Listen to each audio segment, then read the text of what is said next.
to be unified. Joseph kind of talked about this a little bit too, in purpose and gain knowledge and inspiration as to what the divine wants us to be doing to participate in all of this. Because we all have roles to be playing. We all have different strengths and missions that we need to be fulfilling. And the Lord wants and will have a unified people.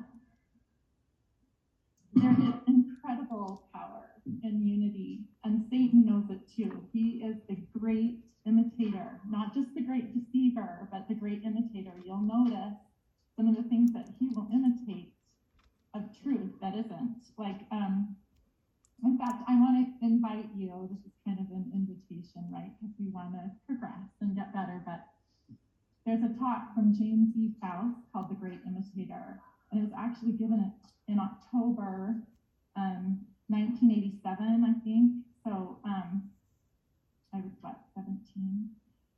Don't do the math. But I just have studied that for years, and I feel like it is not a better time. Now is more of an important time to be studying that. It applies more today than ever before. That talk, it's incredible. But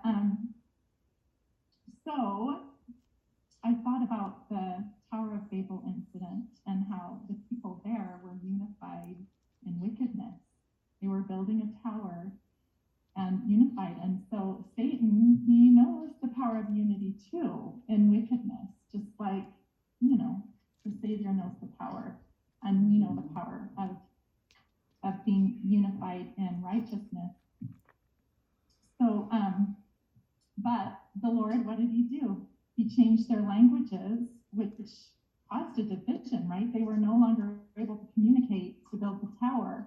And not only that, they started to separate themselves into different groups. I'm assuming that caused a humbling effect, but that kind of stopped the building of the tower, at least.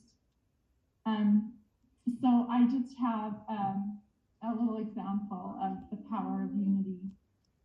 Last summer, I was at girls' camp. I was working with the young women at that time, and my only daughter was with me. And we had water time, and so we all got into 2 canoes, and we decided, let's race. We'll just race to that end of the lake and then come back. And our canoe, we had a girl yelling stroke or row or whatever she was yelling, but it wasn't even enough time to get the paddles out of the water before she would say it again. So and it wasn't her fault. It was just, we were all over the place. We were zigzagging and not in sync at all. So slow, it was chaos. And the other canoe made it to the other side and was starting to make it back before we even got to that side. Like, we were so behind. But on the way back, something really cool happened. We learned from our mistakes. I don't really know what clicked, but when she started yelling that, we were all in sync.